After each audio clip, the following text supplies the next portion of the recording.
Hey everybody, it's Mike.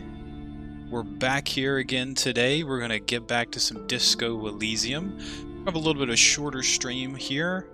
And then maybe come back a little bit later this afternoon and play again. But so let's go ahead and get started. If you're new to the streams, we've played one session of Disco Elysium. We did a lot of exploration and just kind of generally figuring out what's going on in this world. Don't know much about it. Evidently, I am a detective who drunk himself into a stupor and doesn't really remember anything about himself or his job or the case he's supposed to be working on. And that would be me here. This is a fellow detective from a different precinct that has come to help us. So yeah, we walked all around the first kind of area and investigated a bunch of stuff, and we came across this bookstore that was cursed. We convinced the owner here that we are a paranormal investigator, not just a regular detective. And so that's where we stopped last night. We haven't gone to look at the body for the murder that is our primary objective. So we'll probably go through this and then we'll go check that out. We also have another side mission to finish. We have a couple, but I think there's only one that we can finish right now. We'll see. I could have, be completely wrong in that, but this is my first playthrough of the game, so I'm really just learning everything as we go. So let's get started here. I've got, like every good detective, got a cup of coffee, so I feel like that's necessary just to get in the mood. So, all right, let's get going. We're going into somewhere dark, and I picked up in yesterday's stream. I picked up this flashlight. This bag was for picking up trash, and then we can turn it in for money. I think I got almost all of it, so let me get rid of that, and we'll just use the flashlight for now. So, cool. Let's go. Let's see what is back here. So yeah, I think this woman made me buy a book with like some kind of magic that I don't really understand. Okay, this is a portrait. A vaguely androgynous portrait of a man. Merely looking at that unmanly haircut threatens your masculinity. Oh, that's funny. Okay. I think this door is the only next thing I need to check out. Alright.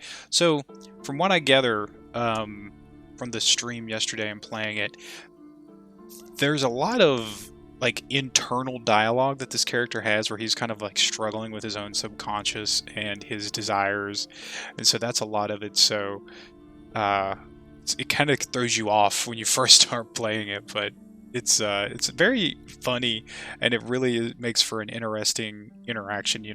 When you're normally playing like D&D, and there's like 5 people at the table, and one person rolls to say, yeah, I want to try to do that. And so you roll like an intelligence check or something and you fail. Typically, then everyone else could be like, well, I'll try that too. Well, in this game, you roll an intelligence check, you just fail it, and your character thinks that they know exactly what happened. So they just move on. It's very interesting. All right, so this is a warded door. We saw this, I think, through the curtains yesterday. It's a heavy door with a missing handle. It stands before you covered in dozens, if not hundreds, of similes, trinkets, and charms. It appears to be locked. They gave us a key at the end of the stream yesterday. So let's just let's knock on the door first. All right, nothing in response. So our hearing triggers, and we just hear a hollowed out dark echo. Alright, so let's unlock it. After exerting some force, you manage to turn the key. It's eerily silent. The door slides slightly open, letting a draft of cold air into the room. So we have 2 options here. We can ask our friend to go first, or we can just open the door and enter. I think we'll just open the door and enter.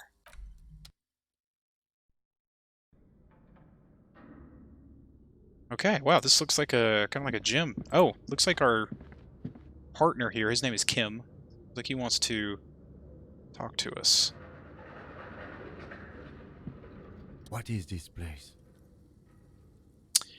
What is this place? The lieutenant stares at the dusty training equipment. It's an adventure. It's the netherworld beyond the veil. That's funny. Looks like a gym to me. I think it looks like a gym. Yes, but no. No one's been here in ages. He draws a stripe on the dusty floor with his foot. I doubt the electricity still works. Good thing we have flashlights. Ah, see? I'm one step ahead of you. Perception. Sight. Some specks of dust shimmer in a faint beam of daylight falling from the window. Other than that, the room is dark. I don't know what all these abilities are. I probably should go and take some time to read through the skills and kind of really see what they all represent.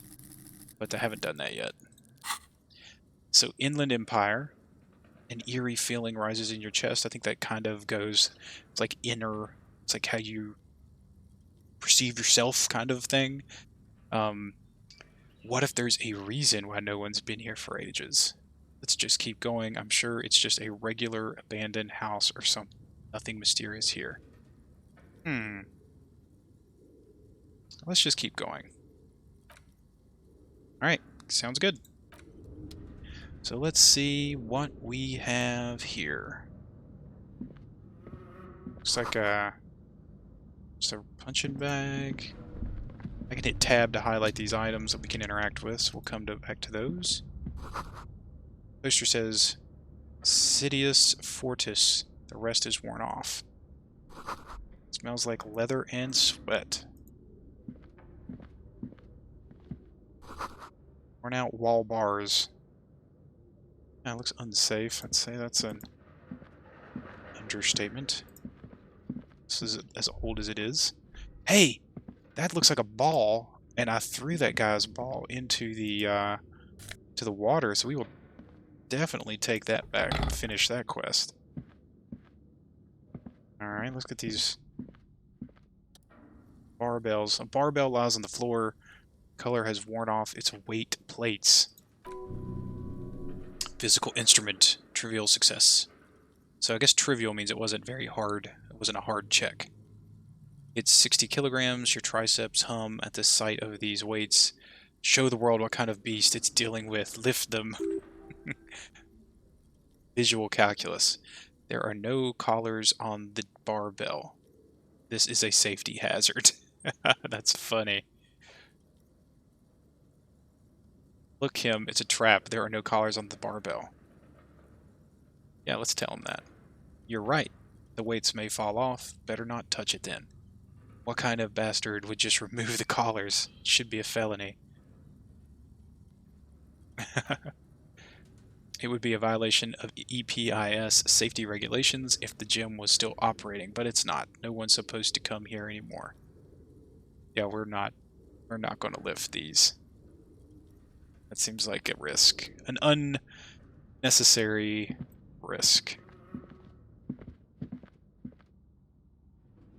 Right. So we found the shot put ball.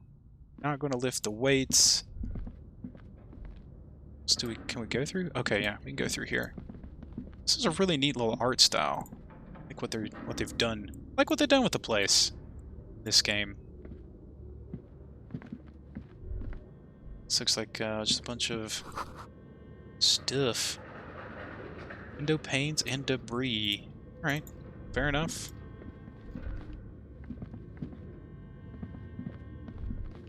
And I don't see anything here. Let's go farther in. Oh, I wonder if that little circle is like me searching for stuff. But that's what a little circle above my head. A large... I don't know how to say that. This looks like a large something full of liquid. Wild animals stare at you in the dark, stuffed and mounted. Yeah, that would freak me out in the dark for sure. Looks like a propeller. Oh, no, we're not going to go there yet. We'll just work our way around. Airship rotors covered in spider webs. They remind you of blades. Yeah, I see them. That's cool. Oh, this is weird. Mannequins in the dark. That is weird for sure. Okay, I keep forgetting I can zoom out a little bit there. That's a mannequin body. Naked mannequin torso. Strange yellow color. But where are the clothes it used to display? Somebody's probably put them on because there's someone living in here. Blue velvet, soft to the touch. Okay, I think that the, if I remember correctly, the owner of the store told us someone was living in the chimney. A witch was living in the chimney. Steel rotor blades, bearing a slipstream logo. Skis with the slipstream printed on the laminated top layer. Looks like someone tried to reconceptualize their business here. I don't get it. Look, the skis and rotor blades both bear the same slipstream logo. It seems like likely that they started out making one, failed to turn a profit, and then pivoted to produce the other. The question is which did they start with? Which did they pivot to? A strange leap of imagination, and yet they still failed. How sad. That's just speculation. We don't know anything for sure. That's a good question.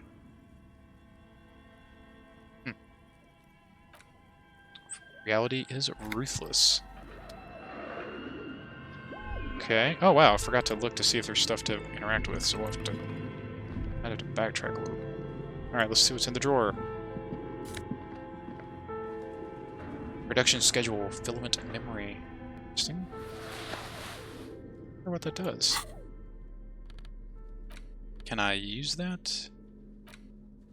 Cube-like crisscross of filaments feels oddly fragile in your hand. Its intricate structure covered in dust. Silver tape on the side reads production schedule. Note, this filament contains information that can be read using a radio computer. Okay. Got it. Ball used for playing shot put. Should hold on this to make good use of it. To sell such a beautiful old school sports equipment would be a sin. This is that song thing that I found in my apartment. Okay, cool. I'm sure we will find a radio computer. I don't know if that's it right here, this radio computer thing. Okay, that's an eye, it's on the HUD. I can't do anything with it. Alright, got some money. Real. Some more real. Hope I'm saying that right.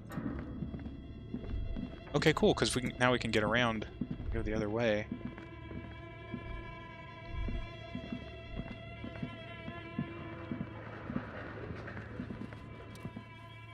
Mainframe. This appears to be some kind of machine with a cube-shaped heart and wired framework. Keyboard has a rectangular on-off button. A piece of paper still hangs from the printer. A radio computer, says the lieutenant, watching you circle around the machine, just sitting here without anyone in sight. He sounds surprised, a bit cautious. What he means is that these things cost money. Why would anyone just leave it behind? This is the Ream Civic radio computer model RC5120, equipped with a failed mainframe and a RIM-compatible printer. I think I should turn it on. Turn on the machine. I mean, it could put him in danger. We should ask him, right? We have one of these down at the station, but I never really learned how to use it. Now let's turn it on. The machine lights up like some prehistoric animal stirring from its slumber, revealing fluorescent play and print keys on the keyboard. The hatch on the machine's central compartment is wide open. Inside the compartment, it's empty like a beehive without its brood. Some cables have been left tangling, disconnected. Let's hit play and just see if anything happens. Nothing happens. Hit print. Nothing happens. Alright, let's put the production schedule in. Like a smooth drawer, the filament slides into place on the keyboard. The play key starts blinking. Bar of fabric right above the keyboard starts producing a soft hum. The sound of static seeps through the machine's planar magnetic driver. The static gets louder, slowly filling up the abandoned hall until a voice speaks out, crackling and old, cutting into the air. East Insulindian Repeater Station. Good afternoon, Fortress Accident on Rue des Saint. Oh my god, these names. This is East Insulindian Repeater Station 1. Is this the production schedule? Please repeat, is this the production schedule? What are you? A machine or are you alive? It's the production schedule. Why did you call me Fortress Accident? Fortress Accident is the company on whose name the terminal you're currently using has been registered to. Do you have any other information about this company? One moment, you hear the flip through a catalog before she reads out with studious care. Fortress Accident SCA produces revolutionary interactive call-in radio games. That's what the catalog says. Oh, that's interesting. Wow, so conceptual. And what's that, this interactive call-on radio play? What's that? This. Okay. The static drowns her response. Any other questions? Hear her ask when the connection finally improves. Of course, it's going to keep us from getting the answer to that. It's the production schedule. The filament you have inserted into the reader. In the glowing thing I put inside. Alright, thanks for the... Oh, well, I knew that. Yes. Is that the production schedule? Yeah, it is the production schedule. I don't know. Yes. Yes. Good. Please repeat the password. Password, of course, it would have a password. That's why there's a human administrator involved. Bad passwords can give me a hint. This is the police. Please open this thing. I don't know the password. Let's just try that. Voice recites, I'm contractually obligated to protect the privacy of the filament holder, Fortress Accident, without filing a warrant with Lintel 1, or Lintel, I cannot give you access to this filament. I'm afraid we're not doing that unless we want to wait for a month. Now, can you please repeat the password? The old voice in the machine asks again. She sounds cold in damp air. I don't know the password. Received. I will register this login attempt. Don't worry, passwords have a way of turning up sooner or later. Let's try the password for the production schedule. Why did you call me? Are you a machine or are you alive? Yes, I am alive. I'm 74 years old. My name is Yvonne. Okay. Lieutenant whispers into your ear. She repeats passwords. Programming people are all paranoid. Oh, 74 years old. My name is Yvonne. Lieutenant whispers into your ear. She repeats passwords. Programming people are all paranoid. Martin tells me that you're here because the radio computer guys are all... Okay. Where are you? How did you know where I am? She repeats passwords. How does he know she repeats passwords? Doesn't make a lot of sense to me. I work as a repeater at the East Insulindian Repeater Station. It's my job to know where you are, Fortress Accident. As for me, well, some static, then I am sitting in my cubicle surrounded by walls of radios. Now, please tell me if there's anything else I can do. I think that's it for now. Thank you, and goodbye.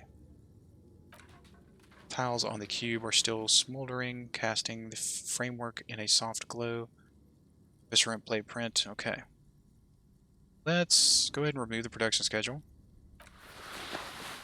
And we'll leave and see if we can figure out the password. It's got to be in here somewhere. Scribbled across a notebook, developers of the most advanced RPG in the universe. Oh, that's cool. Frequency fireplace. The old fireplace is covered in lines drawn in blue and red marker, the mesh spreading over the stone like blood vessels on alabaster skin. Looks ghostly and strangely ancient. The whole thing resembles Cadron mosaic tiles, very pesantic. Hold on, how do I know what yeah, exactly. History class, students with their textbooks open studying the roots of our civilization. Those aquarelle blue tiles looked beautiful in the sun. Hold on, okay, let me check that. What am I looking at? Radio frequencies, it seems. UKV 123.6, UKV 123.7, UKV 123.9. Some written notes too. Sparse and cryptic. Radio frequencies for what? Unclear. It looks like a cardiovascular system split into veins, capillaries, very advanced. So we're dealing with something medical here. This must be an elaborate piece of art. Of course, the anatomy of the curse. That's probably what it is. Perhaps the web is comprised of radio stations, all lead back to one red heart titled the Game Master Frequency. A note says this one can listen in on any station it wants. It must have had massive air width. These things don't come cheap. It's a game, then who's playing? Whoever decides to call into a call-in station, it looks like. List of names under the station suggests people across 6 isolas would be playing. Mundi, Celinde, Katla, Grod, Samara, and even Ilmara. There's no way a little basement studio working here could pull anything like this off. My god, the lieutenant leans closer, his fingers tracking the maddening rhizome. It's as if the less money they had, the more ambitious their project became. The cost of air width alone must have been huge. Exactly, he nods at the calendar on the chalkboard, wiping his marker-stained fingers clean against his jacket. This schedule, I know. Doom when I see it. The company was running out of funding. Nothing. It's just lines on marble, an echo from times long ago. No one has used this fireplace in ages. Okay.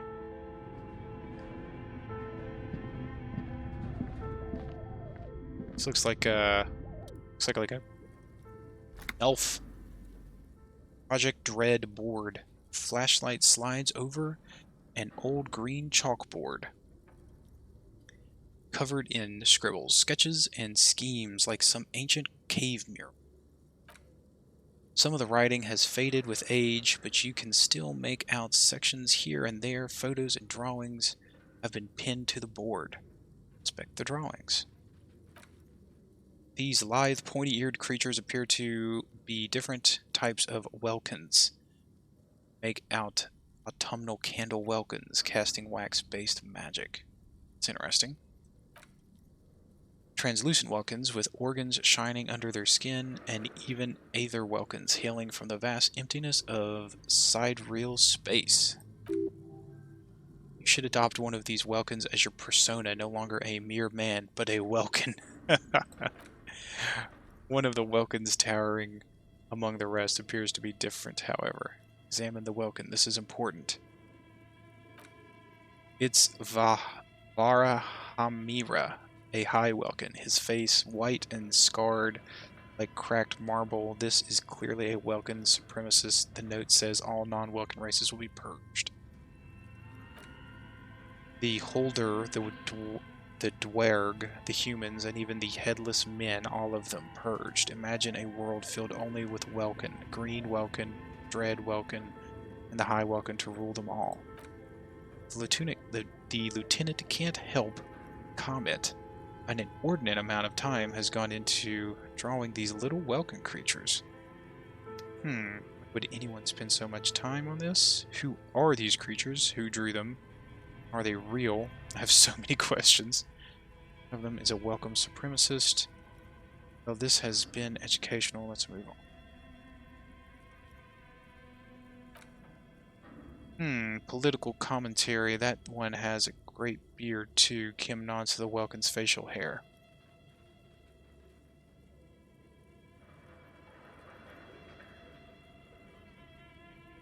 Would anyone spend so much time on this? Well, it's because it's their job. What are these creatures? This looks like concept art for a project. It's not really real. That's funny. Some people really like building a world, I think, even if it's just for a game. That's true. World building is fun. Alright, let's look at the photos. The photo collage depicts barren, icy landscapes wrapped in perpetual night. You see permafrost and glacial landforms, dead trees groaning under the snow. Entire oceans have been frozen from shore to shore. There are pictures of settlements on dried-up riverbeds, abandoned in a storm, animal corpses in the dark, carcasses and bones. Alright, encyclopedia. You see primitive oil rigs built into glaciers by boreal dwarg, yurts under the snow, great mammoth-like beasts of burden. Electrochemistry. Albeit dark and cold, this vision also feels cozy in its own way, like eggnog or morphine, a much-needed respite from our own world. Project Dread board. Okay, we looked at the photos. A pinned postcard reads, "The heat death scenario, desperate fight for geothermal energy engulfs the world as Ural becomes untethered from its sun, drifting through the universe." Inspect the schedule. This is a monthly calendar from the year 50. Cryptic words like sprint, daily minimum, GPI span the marker-drawn grid, grand scheme of the production, and money. Looks a bit like an academic calendar, much more brutal. Minimum, I don't know, stands for mini meeting. Oh, it's part of a bigger framework for managing work called Run. Station 41 tried to implement it a few years ago, but failed. Keep reading. Happen. As time goes on, the numbers in the boxes grow rarer and rarer. The board becomes an empty snowfield in the final days. Only failure and regret dwell in this region. Lieutenant looks at the frigid ice field of nothingness and concludes, looks like they didn't make it. A note in the bottom left corner of the chalkboard says, "See the production schedule filament for details." That's what we have. We got to figure out the password. Inspect the notes. The handwriting is only partly legible, but you can still make out the three slogans: call in, tune out, Ural, untethered, and heat death of the universe. The full text reads, "Heat death of the universe is the new black." Another note says, "The biggest advancement in role-playing systems since the 30s.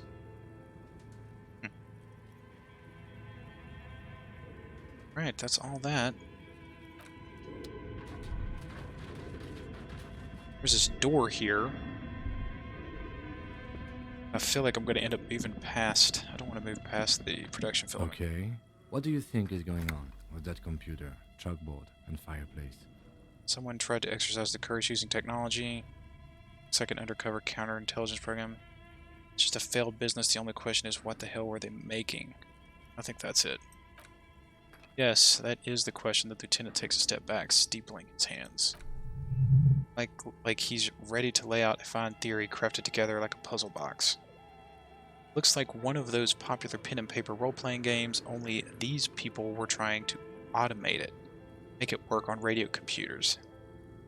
How are they planning on to do that? Has anyone ever done this before? And this was a role-playing game. I think, has anyone ever done this before? Not to my knowledge. They make automated games in Grad, Messina, Koningsteen, places with industry. Not in Revachol, west, among the ruins. But I don't think anyone has attempted to create an intrasolar game before. We just don't have the technology. Through call-in stations, he nods at the fireplace. None of the players have to be physically present. Anyone in the world can participate in the game as long as they have two-way radio. Then there's the Game Master frequency that listens in on the smaller call-in stations. I think that was supposed to coordinate the stories, functioning as a master of ceremonies of sorts. Its fascination has swept aside other concerns for the moment. He's a little hooked. That's funny. Coordinating so many games would take a whole switchboard of people, possibly divided into sub-frequencies. And this was a role-playing game. Indeed, those Welkins are a dead giveaway. He points to the chalkboard. Role-playing people love that stuff. The world looks like a modified version of the We're All board game with heat death thrown in. Super cool. Someone should give them millions of real immediately. This game is too good to be left unfinished. What do you think happened to the company? No idea. They stopped filling out the schedule on the chalkboard. Wow.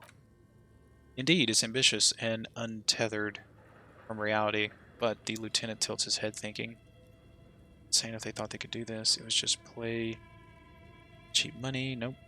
Chris got them. The world is cold and lonely. This would keep it. This would keep a company. Let's finish it. If we have any money, let's give them more money so they can finish and make it even bigger. Well, I think they're gone, so I think this is a more realistic solution. Let's finish it. A half smile breaks out his face. It's too late for that, I'm afraid, he says, looking around the derelict room. The pipes howl and a rat crosses the floor. Okay, he concludes. Let's keep moving.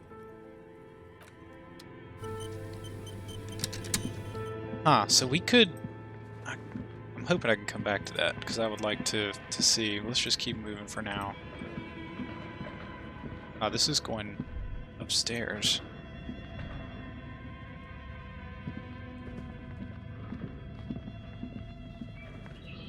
What's that? Shoes in a puddle of melting snow. Someone live here? The floorboards creak. Oh, that is up there.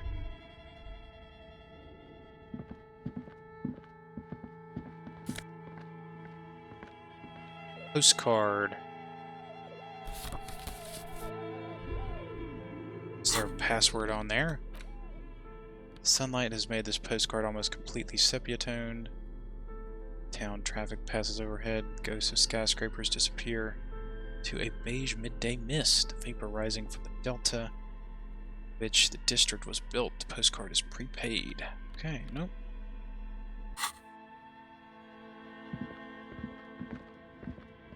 This is like a door. Iron safety curtains. Curves before your eye. Folded like a bellows, covers half the room, locking away into a colossal industrial okay, so this is the chimney. This must be where the entity lives. Let's leave for now. Okay, so now I know kind of where I'm going. Let's go back down here and see if we can figure this out. What was that one? Didn't go in here yet. Let's see what's in here. Oh, wow. I didn't know that was going to happen.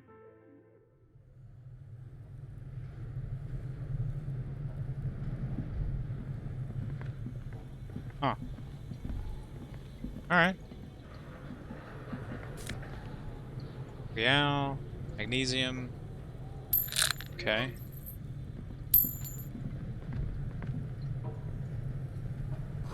The wind howls in, coal shoots above. Let's just keep looking.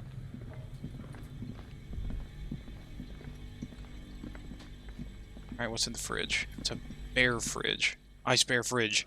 It's a terrifying ice bear with a strange compartment in its belly. The door is covered in frost and the bear's eyes are glowing red. The bear looks oddly realistic. It's a taxidermy. What is this thing? It looks like a giant ice bear.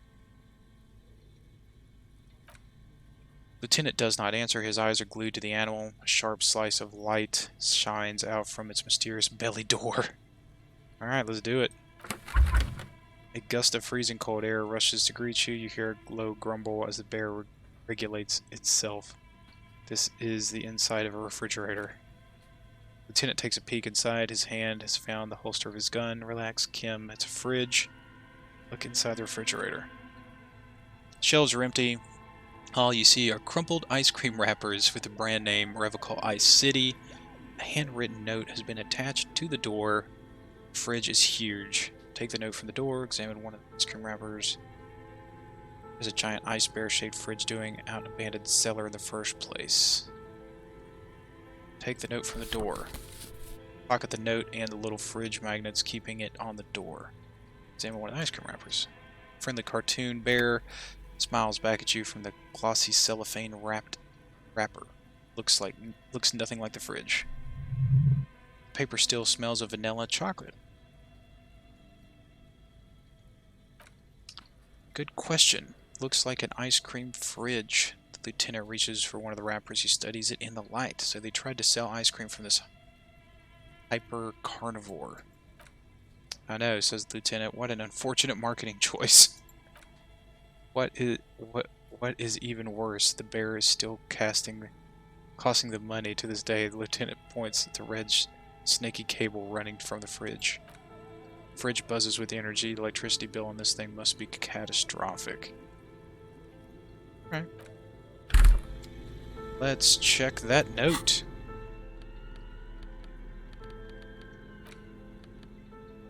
Written note from the fridge. It's the interact button. A note from the fridge. This note is written with a blue pencil on a piece of lined office paper. The kitchen magnets have left the spots on the surface. Does it say anything interesting? The lieutenant leans closer to read the crumpled note over your shoulder. This is tangential at best, but the lieutenant's detective instinct is still active. Read the note. Someone has scribbled S. I can't believe the off-site copy is still here. The illiterate ginger kid keeps stealing stuff from the studio, so I had to hide it somewhere safe. You'll find the filament memory with the off-site copy in the frozen ice cream maker. Please take it home ASAP. It's important. I do it myself. If I lived in a civilized place with a freezer, take care. Sulish Slaw.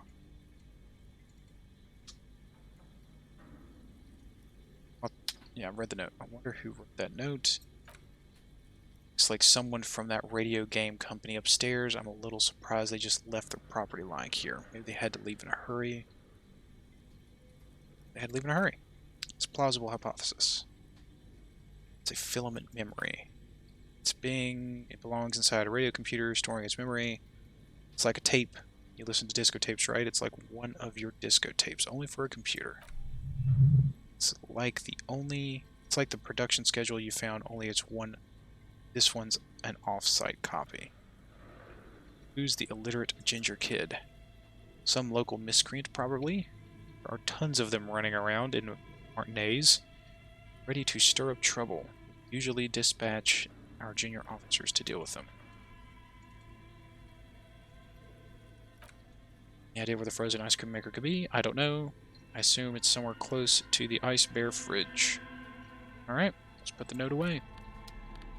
Do I get the little magnets? Doesn't look like it. Okay. Alright.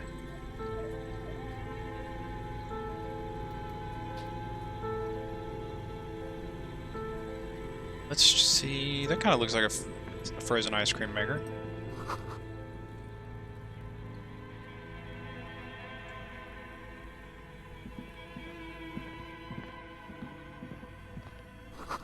Flashlight casts strange shadow. There's a hidden doorway here. Huh. Let's see what else is here first. A lot of stuff here. Frozen ice cream maker that's still running. Like a shelf there. Oh yeah, cool.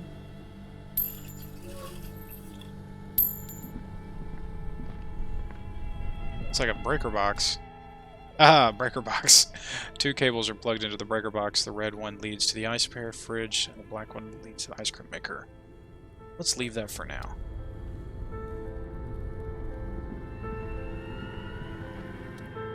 This orange machine is buzzing like an old submarine. It has a hand-cranked ice cream churner on top. An electric freezer that appears to be frozen shut.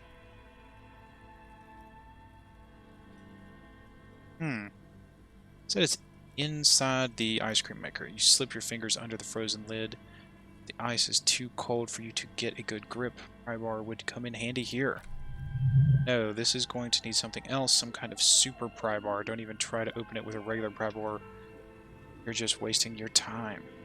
Huh. If you wanted to try again, you'd need to have the pry bar in your hand, detective. Your inventory by dragging your pry bar into your hand. I wonder what happens if I turn the ice cream crank. Let's see what happens. Turning the crank feels oddly satisfying, like stirring your childhood dreams. This distance, you hear water dripping. Alright, let's put the pry bar in my hand. Okay, got it. Let's try this again. Physical instrument. Pry bar is not strong enough. Better grip with gloves. Huh. What happened? I wonder if I can break the pry bar. Minus 20? I have to roll a 15. How many die do I roll? There's no way to... Oh, I'd have to roll 2 6s. I mean, that's the only way to do it. Alright, let's leave. I could definitely dethaw it by unplugging it. I wonder where those stairs go. Gosh, this thing just goes on forever.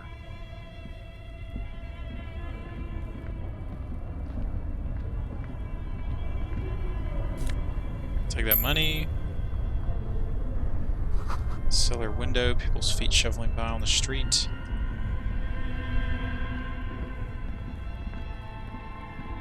Let's go through this secret door.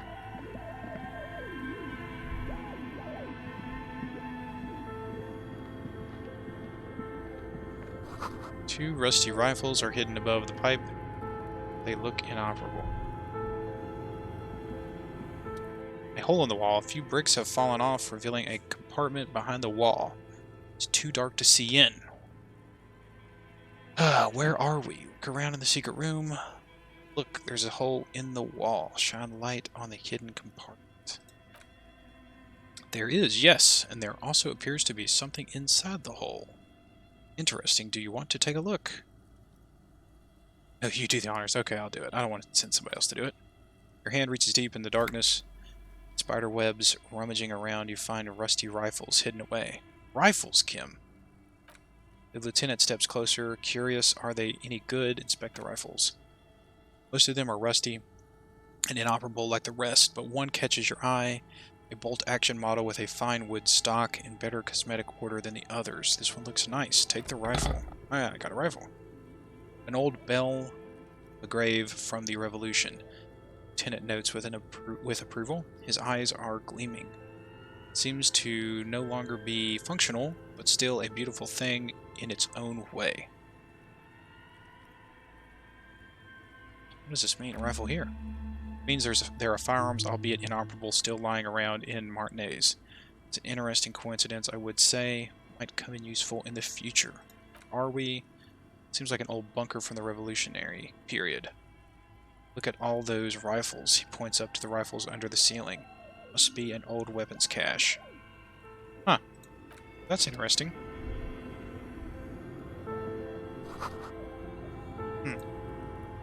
Well, that'll be useful, I'm assuming. Oh, did I level up? I did level up.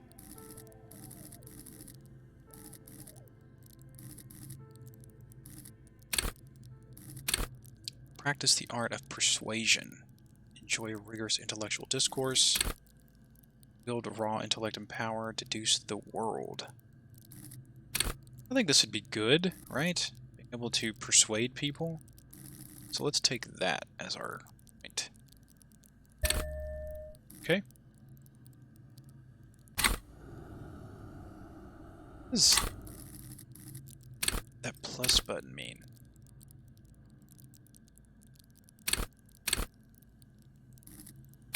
I don't know. Okay. Whoops. Sorry. Alright, so what's the gun look like, I wonder? Oh, that looks pretty cool.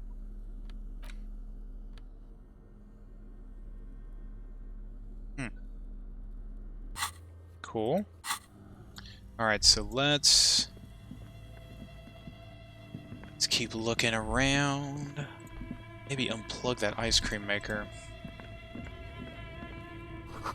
Wall collapsed. Anything else in here?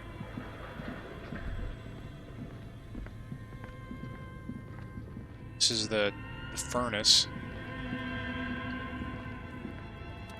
Central furnace. A thick layer of coal dust covers the furnace, coloring it pitch black. Kim, what is this thing? Is it a furnace? Smear your hands with coal. Kick it with your foot. Looks like it. Looks like an old central furnace used to heat the building. It's connected to the chimney. He opens the door and gingerly peeks inside. No one has used it in ages. No signs of any recent fire. Only dead rats. Look inside the furnace. It's dark and grimy here.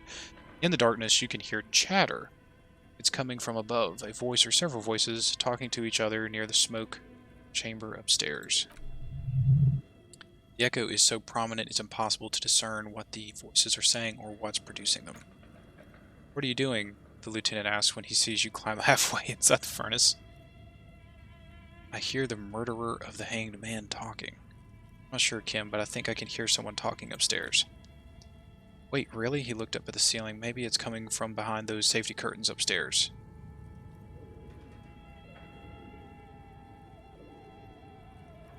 Yell hello into the furnace.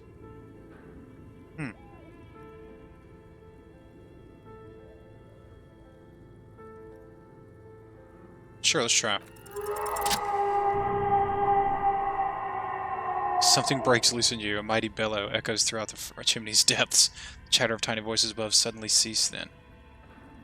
I just said hello. I didn't, like, yell. Ah. Hear a woman's voice answers. This is the police. Who's there? I summoned the ghost. Hello, are you there? Speak to me. Hello? Did you say anything? I can't hear you. Please come upstairs. There is a safety curtain on the second floor. I'll open it. Oh, wow. That's pretty cool. You hear a low rumble upstairs, the sound of a curtain being pulled aside. After you, officer. Hey! That worked.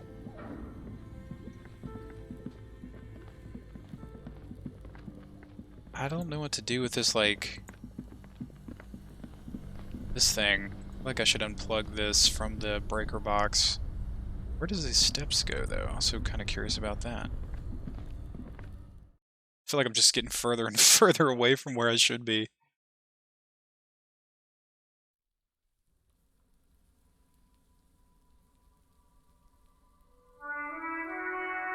Oh, okay. I didn't know you could even go in there. That's cool. That's cool that it's connected like that. Good. Drink.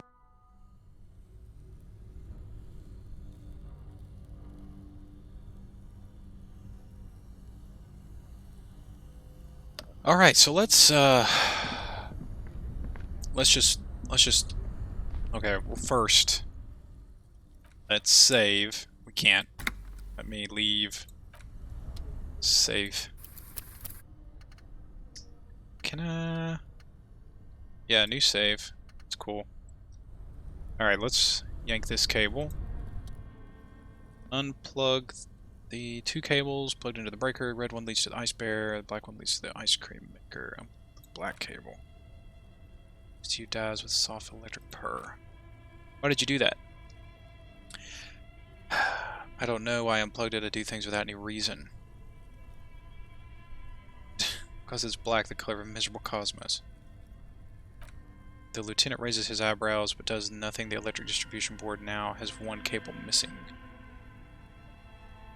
Leave.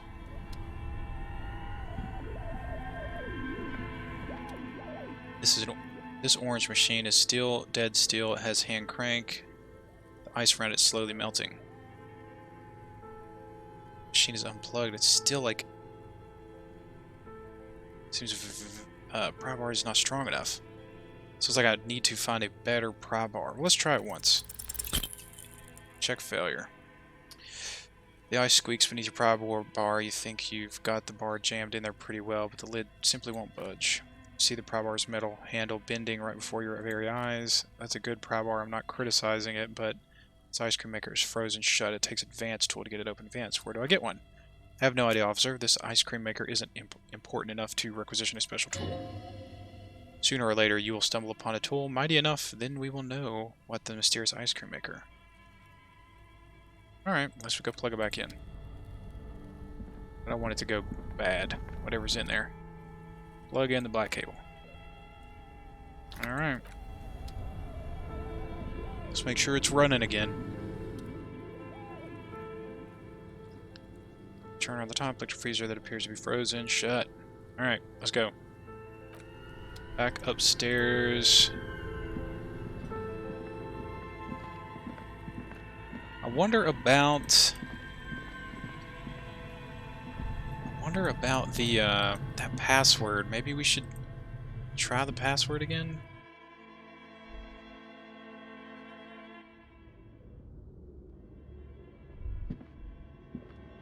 Let's try the password again. Insert the production schedule. Press play. Wait, why didn't I press print? Alright, let's try to press print. Nothing happens. Fair enough, press play. Let's try the password.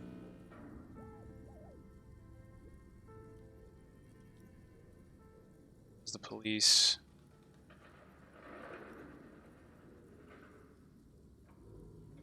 Ah. No. Hint system is not part of the protocol.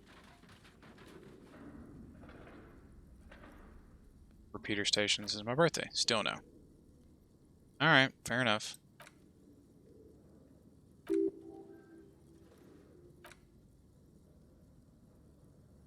So it's going to let me know, I think, when I know the password. Let's remove it. Don't want to leave it here.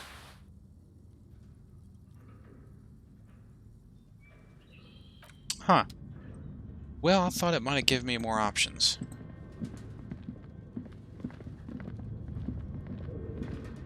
Did I miss if I used everything? Some kind of... Ooh, wow, that didn't sound good.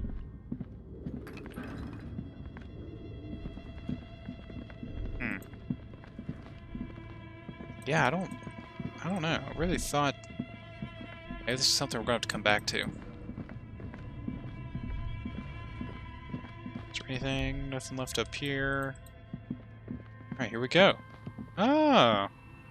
Does he know the password? This tray is full of dice, colorful polyhedral dice, hundreds of them. Oh, maybe it is. Maybe this is the game master. Candy dispenser has been repurposed to contain thousands of dice. Oh, this is cool. Hello, I'm Novelty Leah. dice maker. A bird-like woman sits on a throne of tools. Oh, whoops. Close my stream manager. Pull it back up. Hello, I'm Nia. A bird-like woman sits on a throne of tools with emerald light shining through her hair. Did you try knocking on my window? I must have missed you. I've been listening to my Melius. She's been listening on her headphones. So what kind of die are you looking for? Ah. She's got a direct view of the backyard. You should interrogate her about the lynching. Hold on, what do you mean by eludes? Must have me confused with someone else. I haven't knocked on your window. Why are you asking me about dice? Okay. Yes, Amelia is like a calling station. You need a two-way radio to access one. That's why I have these. Oh, that's right. Maybe I get my headphones here. Mostly, they just teach you to swear in different languages. But some of the stations can be quite interesting. I was so absorbed, I must have missed you knocking. Must have me confused with someone else. I haven't knocked on your window. Then how did you get inside? By the south entrance? You know what? It doesn't even matter. What matters is that you're finally here. Let's talk dice. Did you have something specific in mind? Why are you asking me about dice? I'm a novelty dice maker. Tell me the name of your role-playing system and I'll make the die you need. That's why you're here, yes? Oh, that's cool. Role-playing games, you know, the ones made by Fortress Accident. Does that count? Sure, I like role-playing games and I need some dice. I'm not really sure why I'm here. No, I was looking for something else. Answers. This officer, I need to ask some questions. Sure. Very good. My rate is 10 real per set. Unless you want something really unusual. Wow, that's expensive. Take a look around and see if there's any particular stone you want to use. It almost looks as if the stones and dice are a natural part of the room, growing out of shelves like stalagmites. No falsehoods are present. She's a novelty dice maker and doesn't have anything to hide. Ask her what you need. Did you become a dice maker? How did I become one? It was a business decision. I was a regular jeweler at first, but that was unfocused. That was an unfocused field. Too much competition. Some of my friends were role players. They asked me to make some polyhedral dice out of cobalt. That was my first order. I grew from there. Not especially. I like working with rare materials and a steady pay. Role players are customers. They're nice people. Some of those nice people have big bucks to spend on novelty items.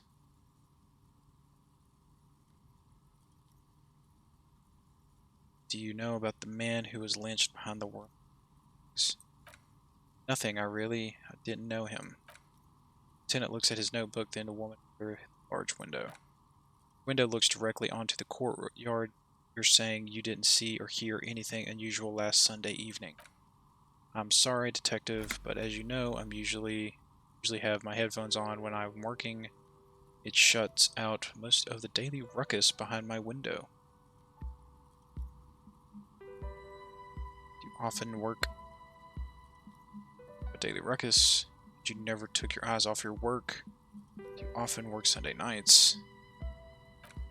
Well, there's always something going on in the Whirling's backyard. She stops to try and come up with an example. During the daytime, there are usually those kids, and lately I've been seeing a lot of drunk workers hanging about. Must be because of the strike. She's heard of the murder, but she did not see it, sire. She looks up at the window. Pale light comes in, but I never saw anyone during that fateful Sunday night, I'm afraid. Take your eyes off your work to look out the window. I might have, she admits, but in this case, all I could have seen would have been my own reflection staring back from the darkness. It's light here, but dark in the yard at night. It's really hard to make anything out in the yard when it's dark outside. Besides, I rarely get up to look out the window when I'm in the zone.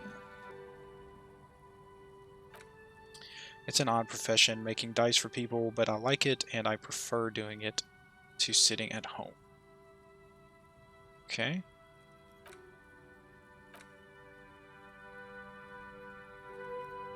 Where are we anyway? What is this place? We're inside the chimney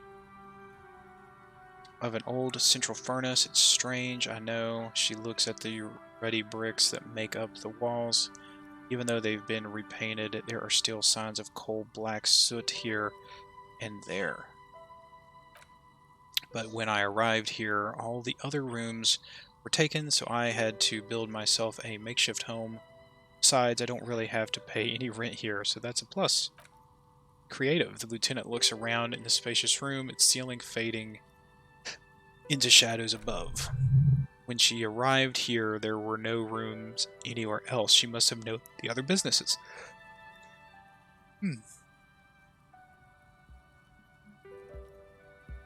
I've heard this place is cursed. Did you know that people call it the doomed commercial area?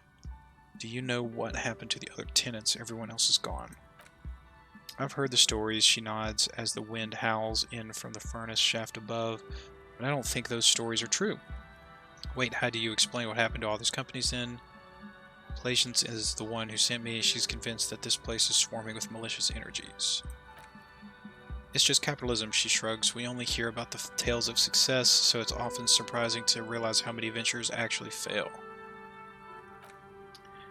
Pleasance, the bookshop lady, she raises her brows. I've heard that her business is doing rather well. Have the energies spared her somehow? Pleasance is a wise woman. She has Simmons trinkets protecting her against the curse. Actually, the bookstore isn't doing that well.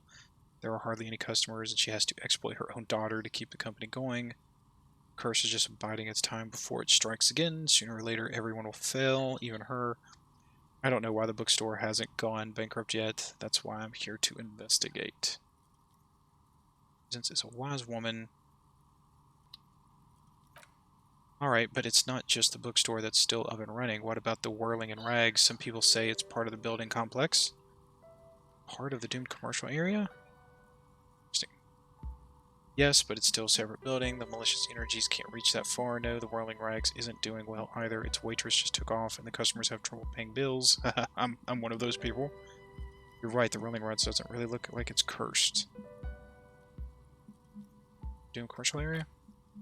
Could say so. Both houses were built at the same time and under the East Delta Commerce Center project, huh?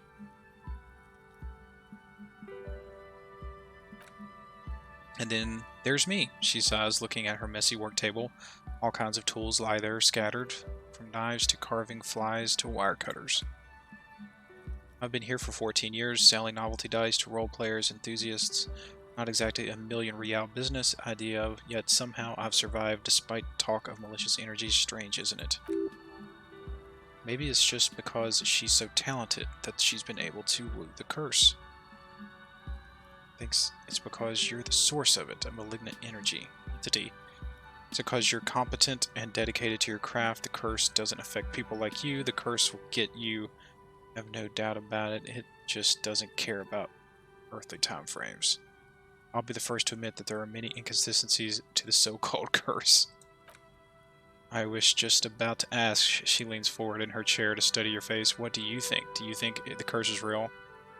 I think it still might be you that's causing this.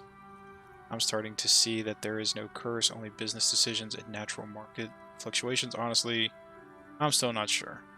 I think it's probably just capitalism. Exactly. She pinches the roof of her nose. Truth is always so disappointingly mundane and boring.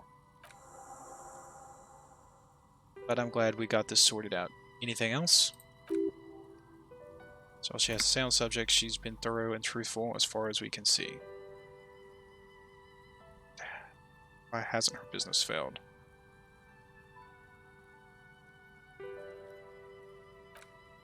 More or less, she adjusted her yellow scarf that covers her hair. Are you interested in any one specific? Oh, wow. Quite a lot of them spring to mind. What happened to the gym? Let's just go through the list. What happened to the hair salon? Yes, I think it was called Androgynous Orlando or something similar. They weren't a big hit around here. Turns out that working class men don't like genderless haircuts.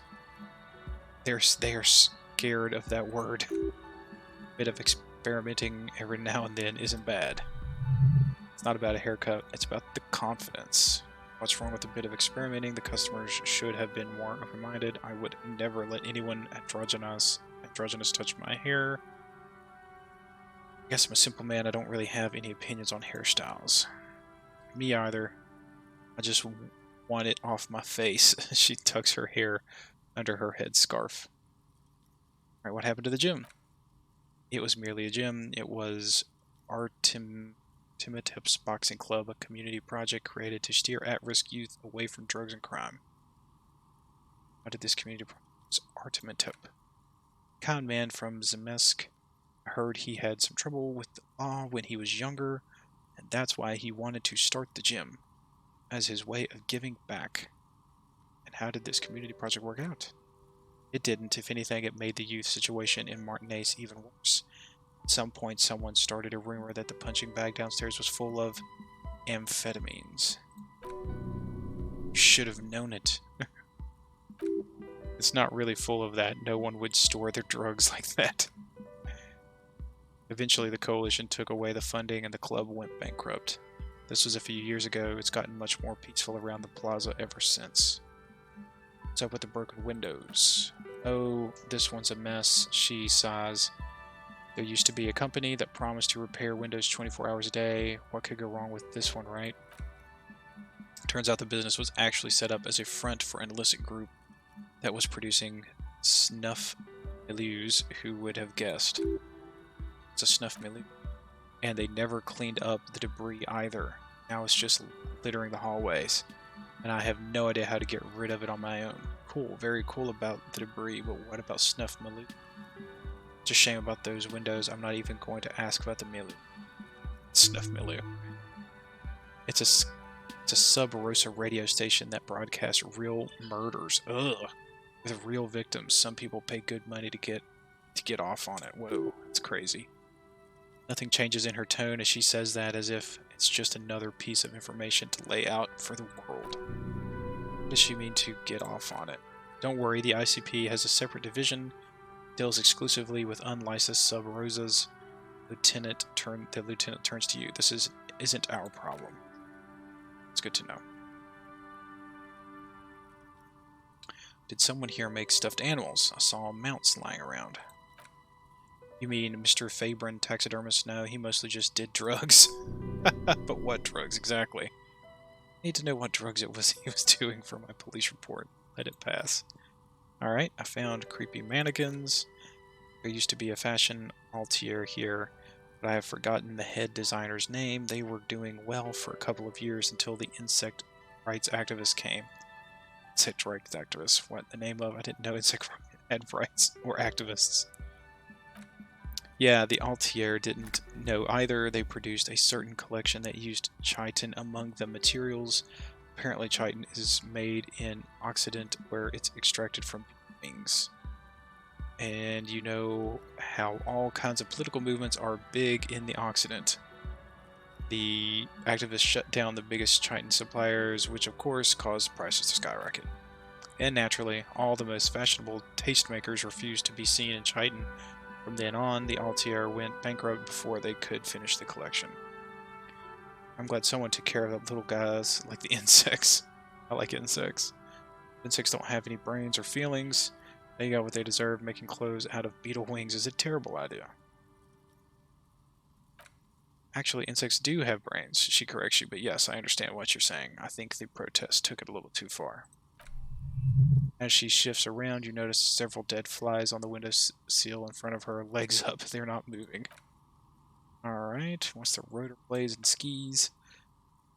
They were made by a company called Slipstream. After they pivoted from making rotor blades to skis, their chief executive took off on a vacation with all their money. She rests her chin on hand with an impish smile. Honestly, I think it's quite funny. I think he's still sending out holiday transmissions from Tualula or Tayo Moitri or Kashit Kor or wherever he is. Interesting. What do these transmissions say? The usual. I imagine that he's been thinking up all kinds of new business plans and can't wait to get started on them just as soon as he returns. Her smile widens before she sees the lieutenant's face behind you. And like that, our curse. The man is stern. That's what Kim said. Sure, but Slipstream is history now. All the remaining assets got seized by the bailiffs in 47. I have no idea why those skis and blades are still lying around in the house. Not much use now, I guess. They were just props. Why return to them? Okay.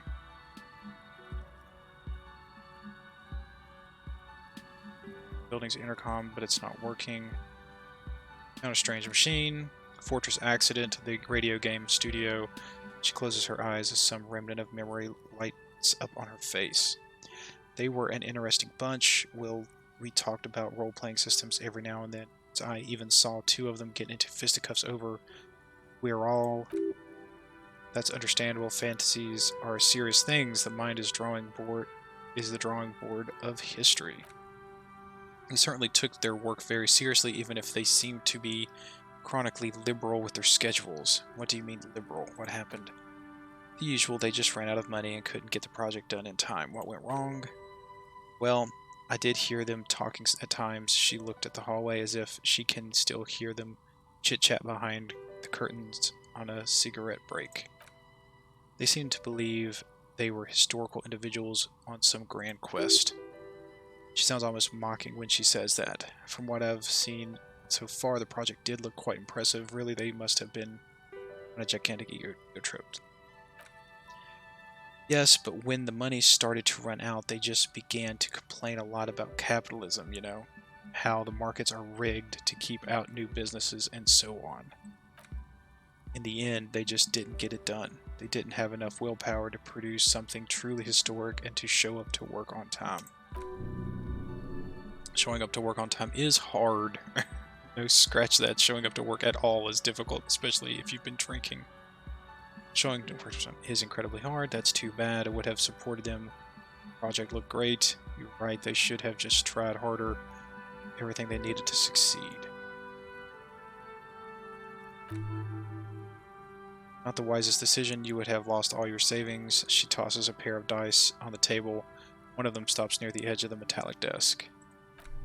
The result is 1 on a 20-sided die.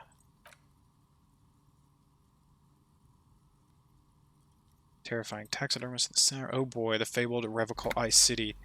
You're in for a treat here. She smiles and leans closer, hands on her knees, like a stand-up comedian ready to tell a story. The place was owned by two guys who had some rather innovative ideas about marketing. The bear was one of them. Now ask me about their other ideas. Indeed, what was their other idea? Alright, what's their other idea? I don't care. I just want to hear about the bear.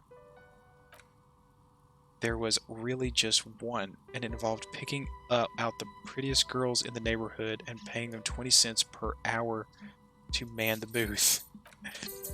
And by man the booth, I mean slump behind the counter with a face that could maim you if you ever dared to disturb their bored magazine browsing. Freet does the same thing. Oh yeah, we met them last time.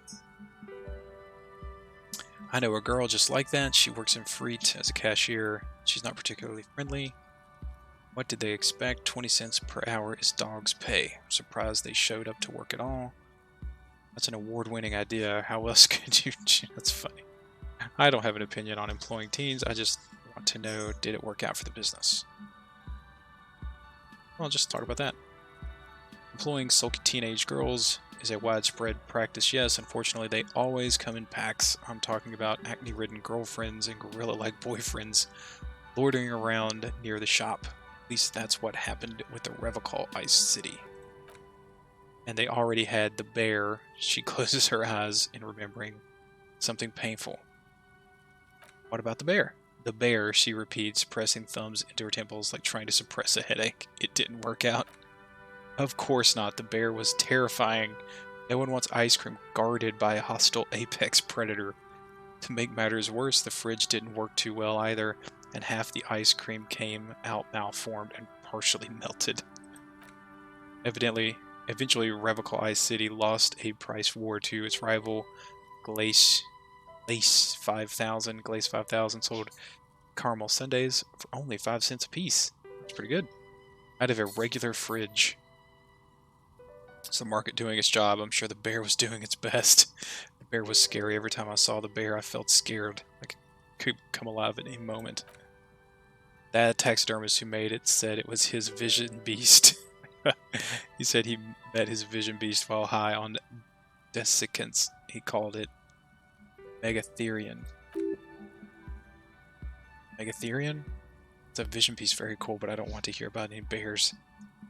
Megatherion. Megatherion nods the dice maker a mega wild beast. It's a mega wild beast. It's an imaginary beast that guides you through life by telling you to do more drugs. A wise and noble beast guiding you toward the land where the streets are paved with drugs. I don't do drugs. I do drugs. I don't have comment on drugs. I don't do drugs. Very good, you shouldn't do them. Nods the dice maker. You're a police officer after all. Anyway, now you've seen the story of the fallen ice cream empire. She seemed almost sad, finishing the story. Some dust beams swirl in the afternoon air. Her eyes follow it idly. Little sparkling embers under the window. Okay, found intercom. Oh right, she rubs her forehead. Her scarf has left a faint line on her dusky skin. I hope you didn't try to ring me. I think none of those doorbells work, including mine. I'm still in the middle of connecting the wires. Sorry about the confusion. So you're telling me that you have a doorbell there. Which one? I have a few more questions.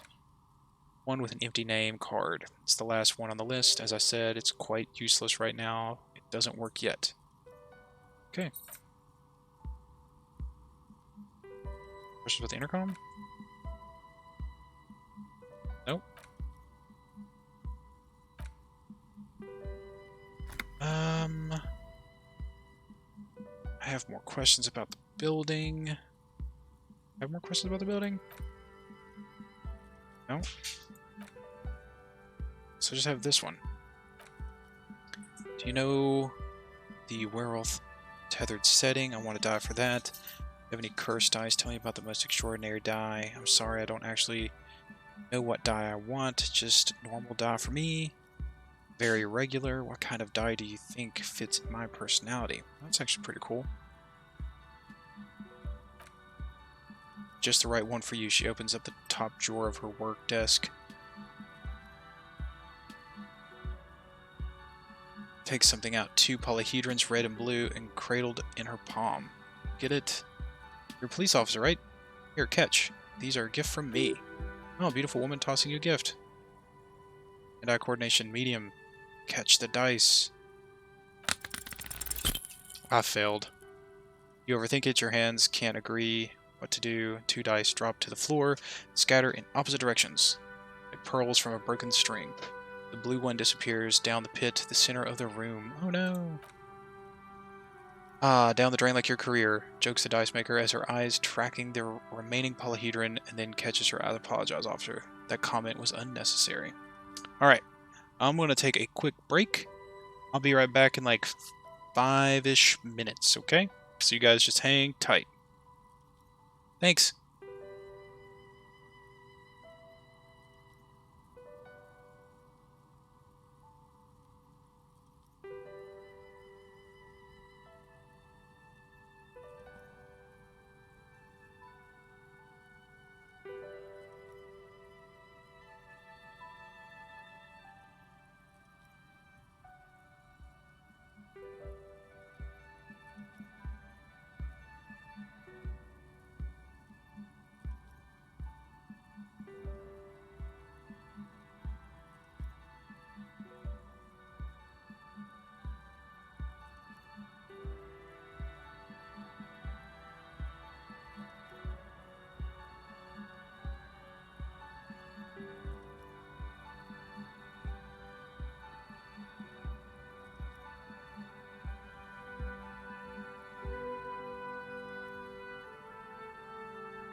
Alright, we are back.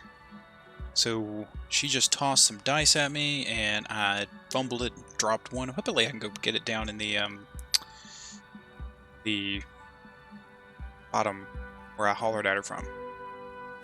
Down the drain, like your career, jokes the dice maker, her eyes tracking the remaining polyhedron. Then she catches your eye. Apologize, officer, that comment was unnecessary. Pick up the red die. Yeah.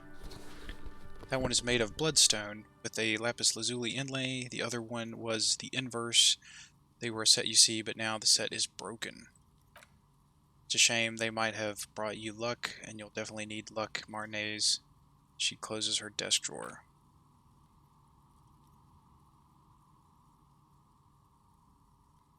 Sure. If she can make one of these for the Wild Unearthed setting. Ah yes, Fortress Accident. She shakes her head lightly. It's too bad they never finished their game. The Wild Unearthed die is a variation of a standard role-playing die, only instead of plants, it uses motifs of ice and death, and loss, of course. Ice, death, loss. Sounds like you.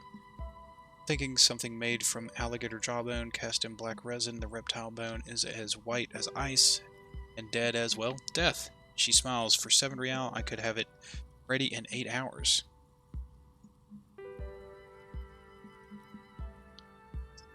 Should I maybe get a different one? Ah, sure, let's order them. Order the die. It's a deal. Alright.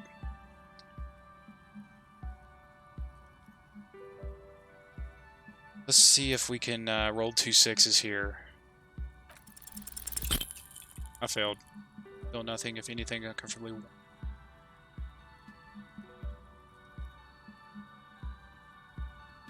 Oh my gosh, you need to connect. I'm good, leave it at that. Thought it said put skills and search, open up the white. Oh. So if you fail one, I guess you can add ability to it to come back and try it again. That's funny. Man, I need to find that dice if I can. Still don't know the password, so we're uncovering more we're uncovering more tasks without solving them. I don't know if that's good or bad. I don't know if that's going to come back, if I'm going to be able to solve these, or if I just missed something.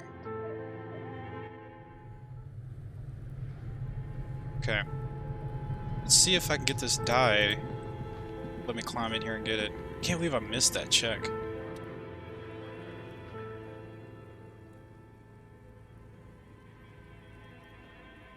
Inside the furnace.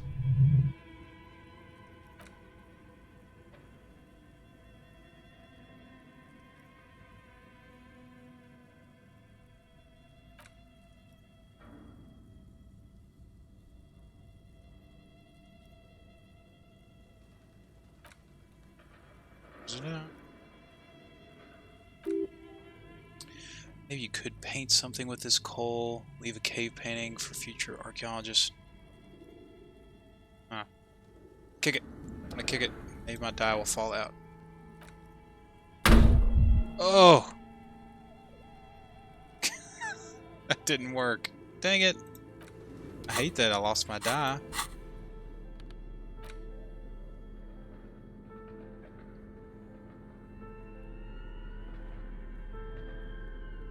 This 20-sided die is made of bloodstone and inlaid with lapis lazuli. The colors resembling police sirens. Its blue partner's missing. Kind of looks like the fire department arriving on the scene. I looked at the map tab in journals to see which white checks have opened. Map tab in the journal.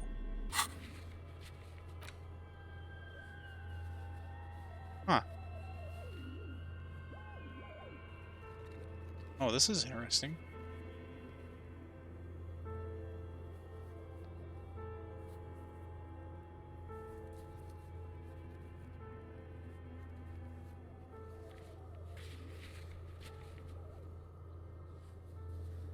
That's interesting.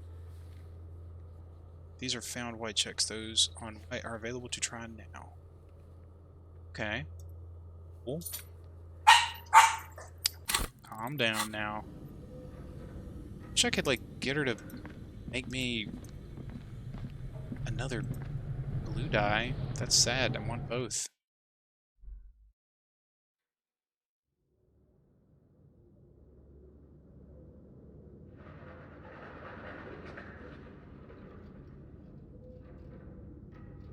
Let's go see her. Maybe she can.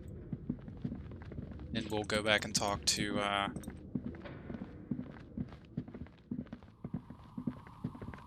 my person that, hired me, I guess. Can I order another dye? I'm sorry, I'm a bit overloaded just so now. Just one dye per customer. Dang it. Alright.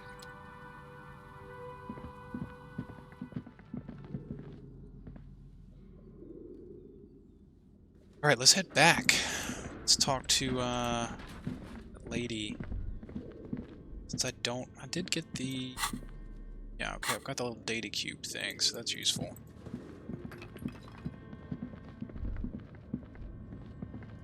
I don't know what the password is.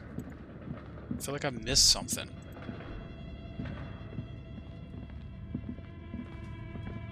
But I feel like I checked everything.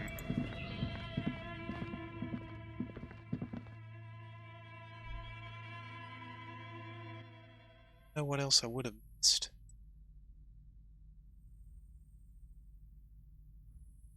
Alright, I'm gonna make one more pass through there, make sure there wasn't something I just didn't,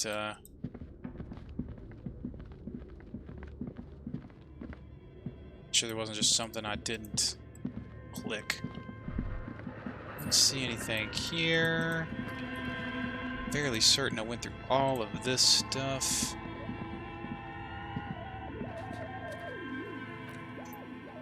Yeah. Inspect it. Yeah. Yeah, I'm pretty sure I looked through them all. Okay.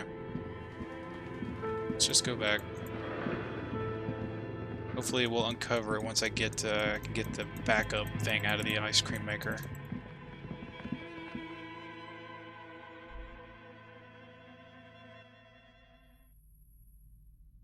Alright, let's talk to this lady now. I wonder what that book does that I bought, because I was compelled to do so.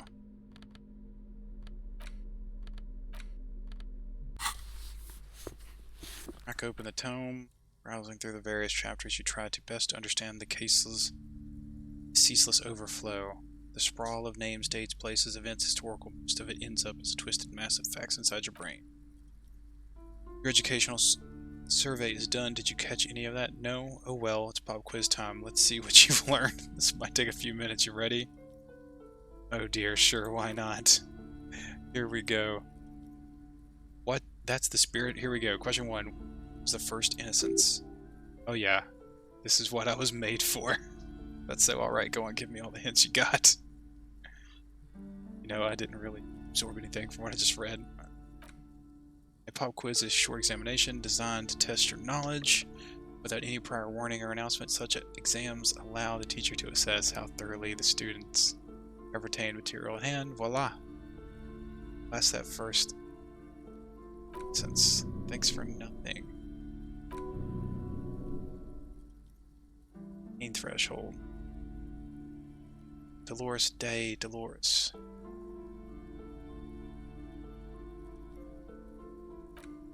Incorrect. Dolores Day was an innocence of humanism. Well, that didn't help me. Encyclopedia. She codified the parliamentary democracy and created modern institutions. Among these are the Lanterne, powerful and beautiful on all her icons. Her colors are silver, white, and apricot. You think her name, Dolores, stomach acid rises to the back of your throat and it hurts. You see flash, silver, and wreath, an apricot bag, and blonde hair. You don't know why. Another choice, perhaps. Steer clear of this one. There's something terrible about this one. Thinking about it, not thinking about it. Back to the quiz. Yes, the quiz is impersonal. No need to arouse sensations in yourself. The mention of Dolores Day was the first innocence. It wasn't Dolores Day. Sola. I thought it was this. Correct. Nothing much is known about him. It's not even clear that he was a he, but Frank Congero presumed as such and called him pious. He depicted as a young man, molten gold pouring out of his mouth as he spoke with his mouth. All he spoke was gold. It said he invented God and equality of men before God. He also introduced the gold standard as a way for measuring people's love for Arum. As the first innocents, he declared that there should be more of those like him. It is presumed his disciples were the beginning of the Holy Party, the founding party. Question 2. Who was the strongest? Easy. Everybody knows the answer to this. You, me, everybody. Sure, try again. I must trust you've got my back. It's not that one. So it's one of these two. Innocence is the highest category of historical personage in the world, a literal personification of history. Traditionally, an innocence, when anointed, assumes supreme rule of the Occident or known world in general, at least the parts that matter. Yes, so interesting, but I thought you'd give me the answer to the question. I can do better. Okay, so commonly an innocent does not enforce his or her power through military power. This is seen as unnecessary. The innocence wins because an innocence can't help but win, or their deeds are inevitable. Did this help?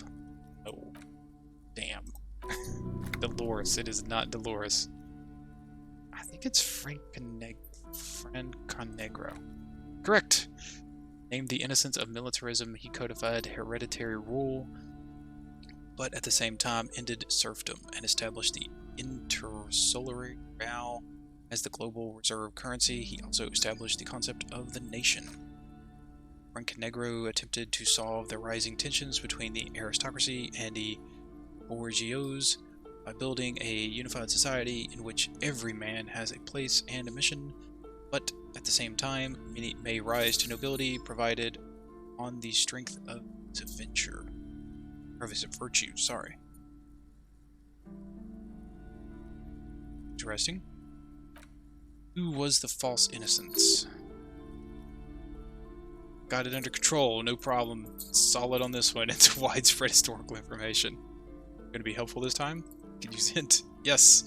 There exists a group called the Founding Party, known as the Holy Party, during the time of the Cassanian. This, the world's oldest international organization, spends its time in search of either the reemergence or innocence or new members. Seems to be a mix-up with the sources. It's not my fault. At least it clearly wasn't Dolores Day. She wouldn't be false. She's beautiful.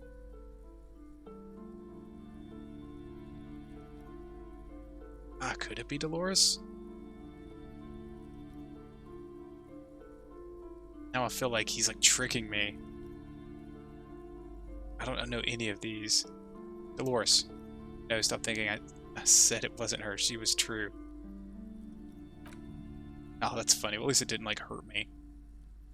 Kedra, Step in the Despicable. Incorrect. Step in the Despicable, regent of Kedra, was a ruler who conquered the known during the Kedriatic conquest instead of the despotic Arno. Huh.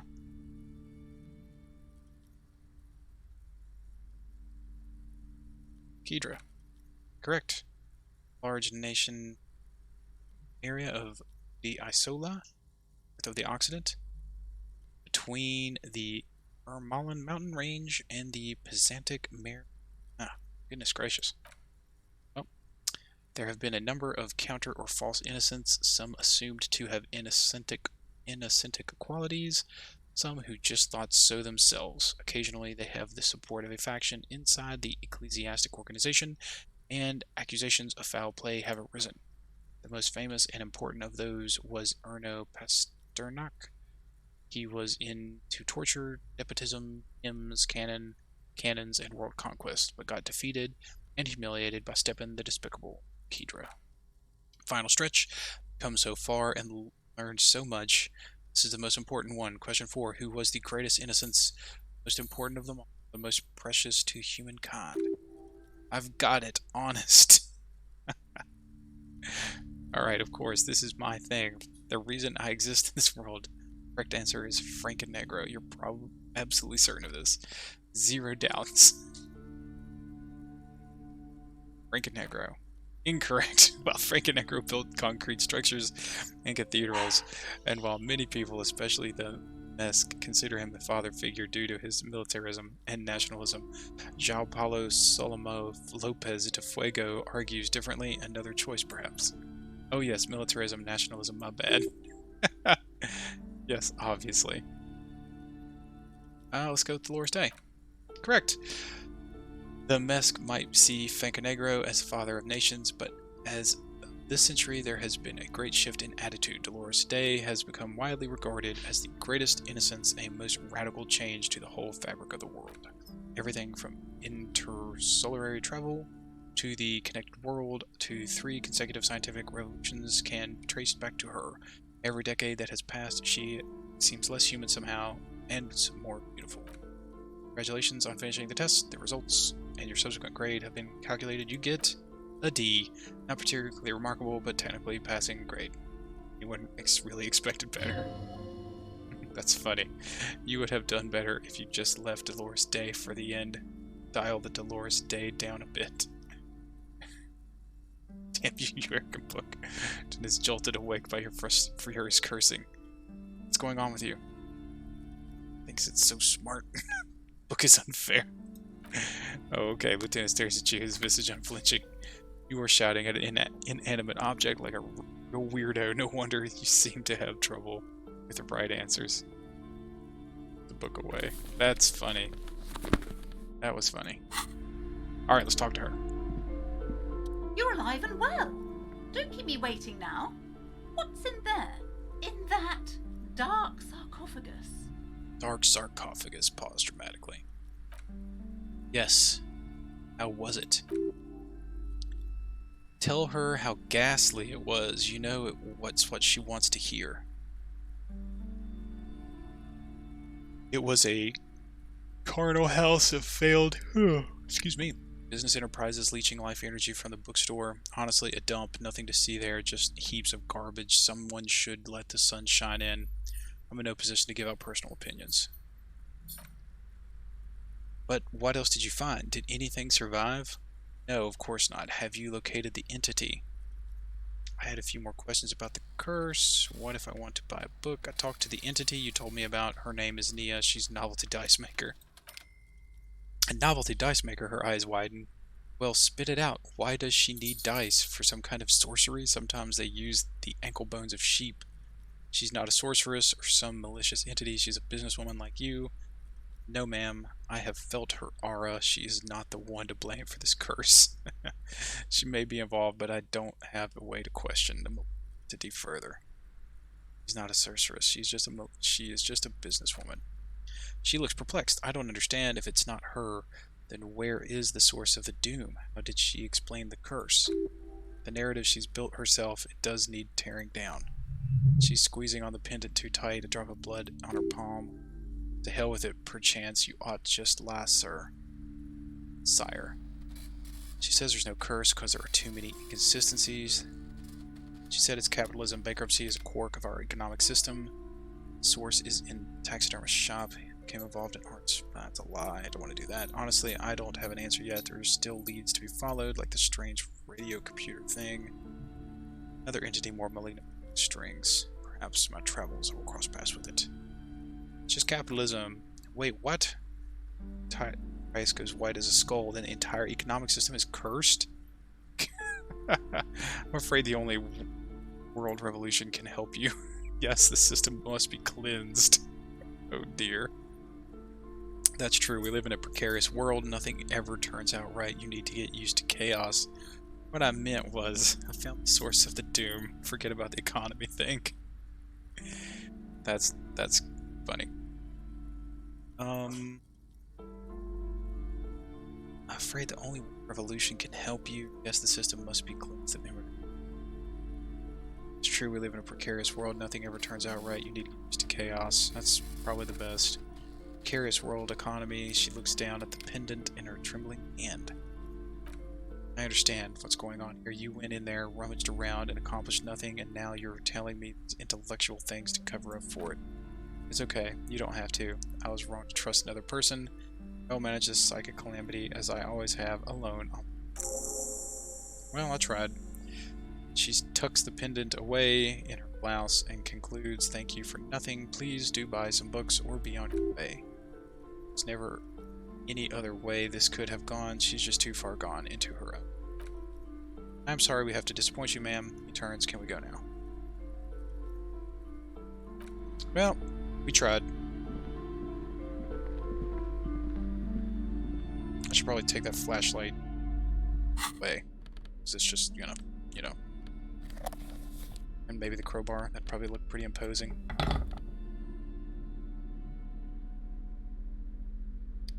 Don't know if I saw a locked container down. I'm sorry, sir. I can't talk right now. I'm very busy with my homework. Oh, that's cool. I have so much homework now.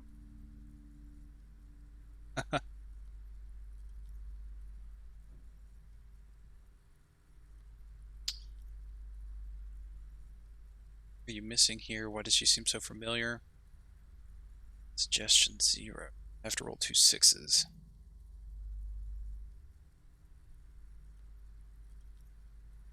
This is a white check. You may retry it. Well, let's try. Nope. You have absolutely no idea. Familiar how? You must have forgotten something you heard again. Alright, see you later. Alright, let's go give that shot put to the guy that I accidentally threw his ball into the ocean.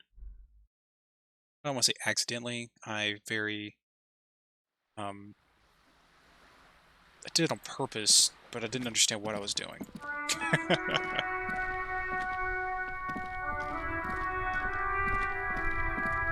Alright, man, here you go. I got your ball. We're still waiting for a replacement for the bull you said sinking. Is there anything you can tell me about this rifle? Oh, that's actually pretty cool. I found you guys a new ball. Hold out the ball. Veteran stares at the shot put, all in silence, then speaks. Sir, voice, what is this? Are you mocking us? This isn't for Petanque. Now, no need to get angry, Renee. I'm sure the officer tried his best. It's not like there's a ball kiosk here in Martinez. Exactly, and I really did try. Very sorry, it's the best I could find. Hey, cool. The best, huh? He says, inspecting the ball. This is not even a ball, but fine. I guess you did attempt to right your hooliganism. Consider it forgiven. Alright. See if he knows anything about this gun. It's a Belmar Grave, he says, taking the rifle, 4.46 caliber, breech loading, revocable made, good weapon, accurate, reliable. His moves are quick and precise. His first checks the weapon it aims in the sea. The man knows firearms intimately. This one's inoperable, the bolt spring is missing, and the mechanism is jammed shut. Still a beauty, he adds, handing it back. Where did you find it? Basement there, points to the bookshop. Why do you mean? Sure. I'm not surprised. He looks at the buildings. Probably lots of forgotten wartime weapons lying around here. Back in the day, everyone had something stashed away. As for the rifle, I don't know what else to tell you. He shrugs. These BM 4.46s are an antique. No one uses them anymore. The ammunition is impossible to find. Oh, well, that's not good. Saw statue Philip III. Philip III. Ah, yes, King Philip III on his steed. A reminder of what Revocal once was. Oh, absolutely. He smiles as if reliving a pleasant memory at the mercy of a cocaine-snorting tyrant who emptied the treasury so he could sleep on a bed of gold. A superpower feared and respected, a testament to what this country can be under the leadership of a true king, someone who knows how to rule. Should a true king rule? Decisively, without fear of offending the sensibilities of frail and weak-minded among his subjects. This is something the insurgents never understood. It seems to me, leaders take care of his people before himself. Powerful leaders not afraid to do what they must be done. That's what this country needs. I'm not sure how I feel about that. Yeah. A nation is only as strong as its leader. That's why it was such madness to try to Don't get started on that again. What happened last time? There's some weariness in his voice now. He's heard this rant many times before. This carabiner doesn't reply. Carabiner doesn't reply, but his entire being communicates unbreakable resolve. Let's talk about something else. Alright, let's try this check.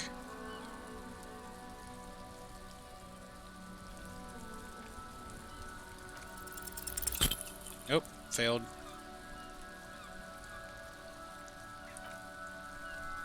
Catches your glance and nods. This is the uniform of the Royal Carabiners in the service of Frizzell I, Guillaume the Lion, valiant King Philippe V before him. Don't you mean Frizzell the Fun? You do not speak his name, Craven. Although he was a clown, he adds, he turns back to you. But he was our clown, ours to ridicule and to mourn. Something you missed. You will get to it, don't worry. Okay. Alright, look at that. We're checking off the tasks. Oh, I think I leveled up. Did.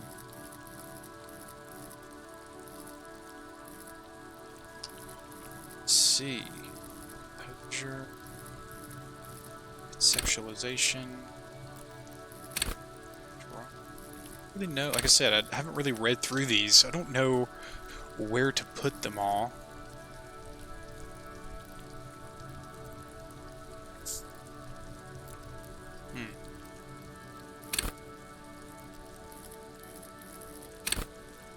The aim fire.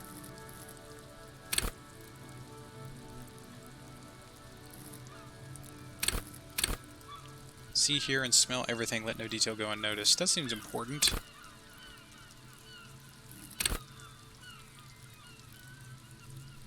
Ooh, lockpicking. Yes, let's put it there.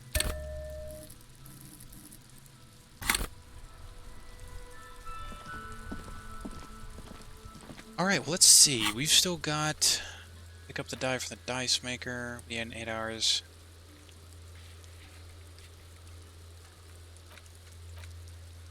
$15.25. What time is it now? Or is it like 8 hours or so?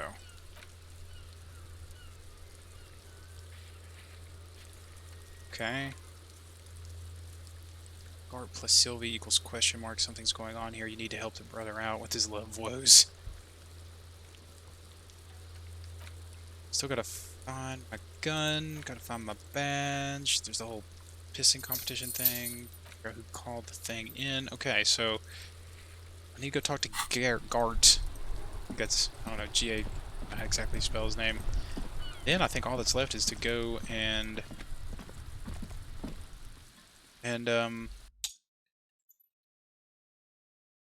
check out the body. This guy seems new. Wasn't here earlier. It's all about money, you know. Hey. Hello again, sweetie. Would you like to roll with me? I don't know if you noticed, but anything?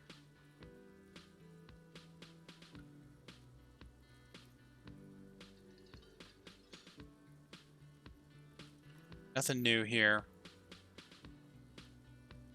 Would you like to roll with me? Eyes light up. What do you mean? To you to be my wheelchair partner in fighting crime, riding backyards, of course, sketching. Oh my gosh, nothing. I was thinking of the lyrics to a song. I want to roll with me. Oh my gosh. I didn't think this would actually give me this option when I clicked that.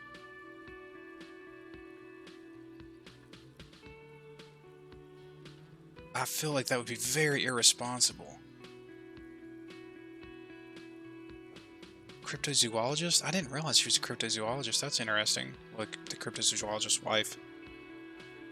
Sure. Sequence killers. Oh my, she sounds impressed, but I think you already have a partner. A partner who needs you to help him get a corpse down from a tree. So side mysteries. I I can assure you that absolute certainty there are no sequence killings taking place. Now, gentlemen, no need to squabble. She turns to you. I wouldn't be much of use to you anyway. 3 heads are better than 2. Thank you, but she looks out the window wistfully. Martinez isn't the most wheelchair-accessible place. You see, I'd slow you down. Aww. Aw, that's sad. You seem like a nice person. Hey, look, this is open. Back here now. Oh, there's the whole time mechanic. That makes sense.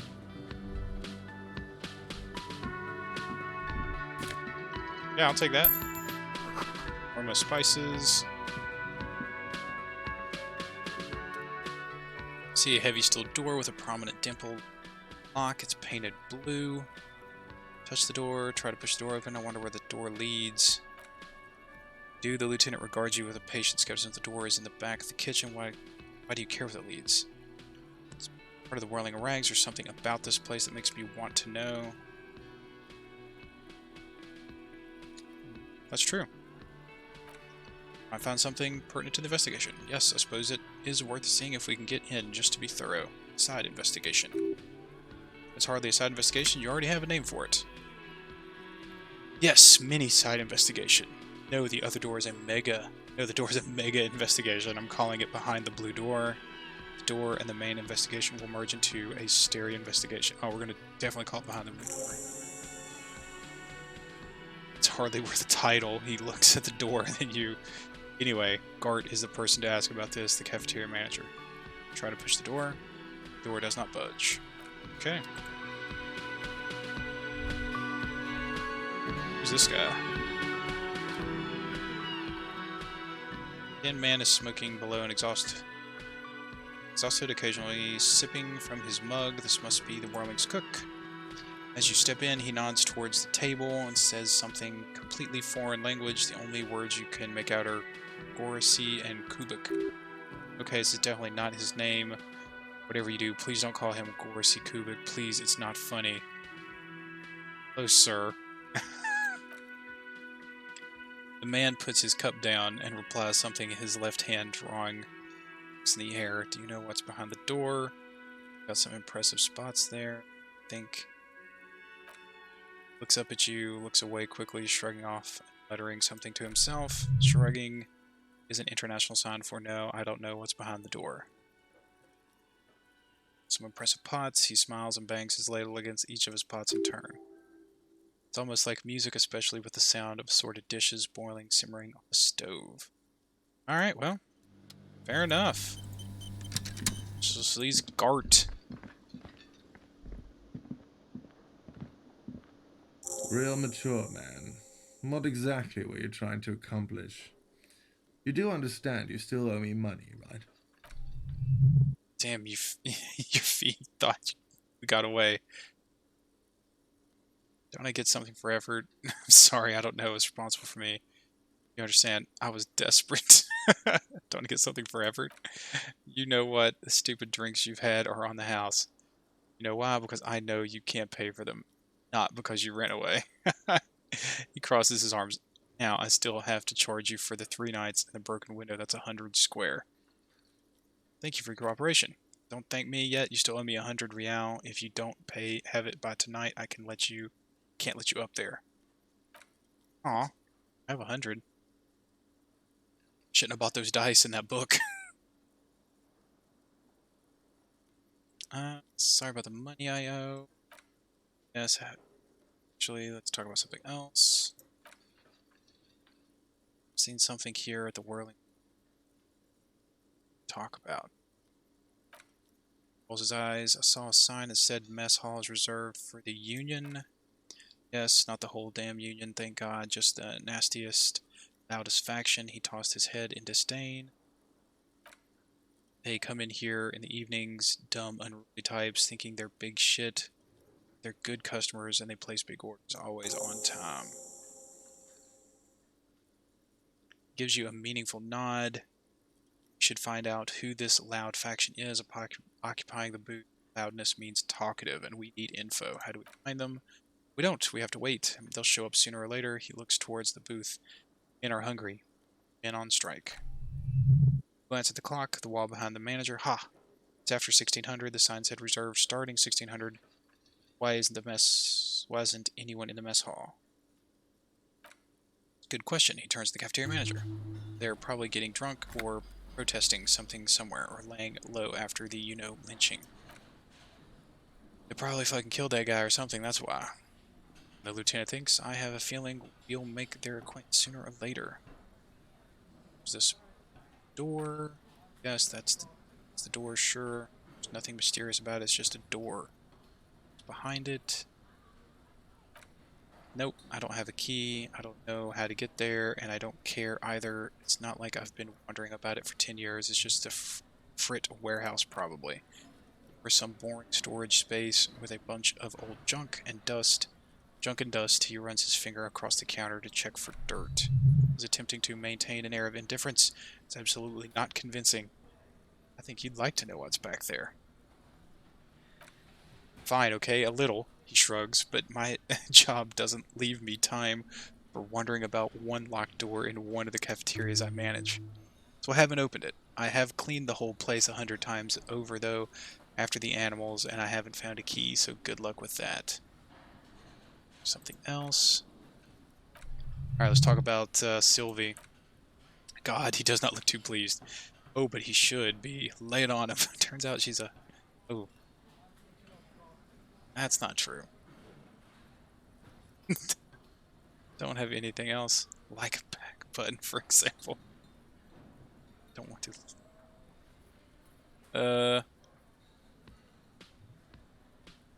Don't I have anything else like a back button, for example? Life doesn't have back buttons now. Get off your ass and speak the truth. Turns out... Oh, that's not true. Wonderful.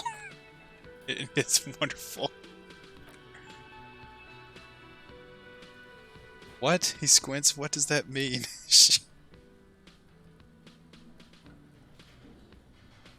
No time for lectures. Point is you're losing at her nasty mind game. Sylvie's a total psycho. Oh my god. Realizes something. Does this mean you talked to her? What else did she say about me? That was roughly it. You don't want to know. Yeah, she said that she likes... Oh my goodness.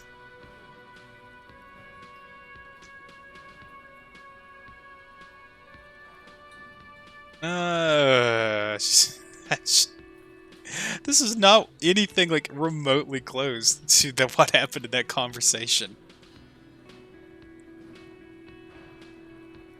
That was roughly it. You don't want to know? Sure. Oh, it looks you spinning your arms, and then leans on the corner and sighs. His head drops between the shoulders, heavy and defeated. She broke the bird, the great skua. I found it on the ground, the broken wing, on the morning she left. Should have known. It's her way of telling me to piss off. I should have stuffed it up my ass. He stops and stares at the counter. Or you broke the bird. It could also be that. I think Sylvie even... Yes, the bird is connected to this. It's a symbol of hope. She broke it. Or, maybe I broke it. Yeah, man, signals. Mixed signals. This is classic. Broken bird feathers. Nod knowingly. This is all part of the mind fuck of the carousel. Oh my gosh.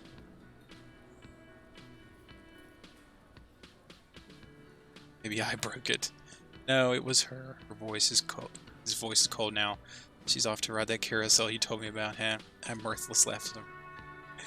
Oh my goodness. Hey, well.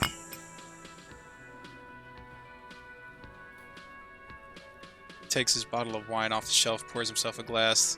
They ride the carousel until the clock runs out. Here, have the rest. Now let me have a drink and think about this shit for a moment on my own. Stares into the blood-red liquid. And there we have it. Isn't that beautiful? Another situation fixed by Dr. Love. Oh my goodness, that's not quite what I expected.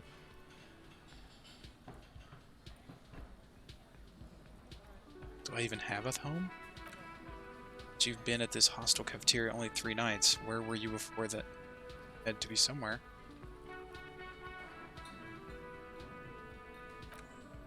Don't really know, do you? I don't. Does it mean I'm homeless? South maybe doesn't sound like somewhere you can say if you've run out of money. Gotta trace the way back home? Back somehow to the exact street, the exact number on a building? Live in a dumpster, I don't care. Oboe cop. Lonesome long way home. You can try, run some addresses in your head when you get the time. Maybe a street or an apartment will appear. Oh, it's interesting. What's this? Oh, is that like my head? Thought cabinet. What is this?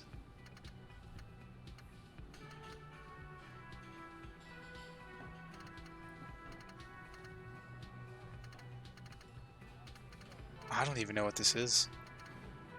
Temporary research bonus, +1 encyclopedia, fractional memory returns. Huh. I have to look into this. Alright. Well, I think I'm going to take a break. Go grab some dinner, and I'll probably be back in around, say, an hour. Maybe an hour and a half. But, feel free to join me then. If not, I hope you guys have a good evening and enjoy the stream. Take it easy. If you're watching on the stream, I'm still setting up the Twitch page from switching over to Mixer. I'll get a YouTube link up there so you can catch any past episodes.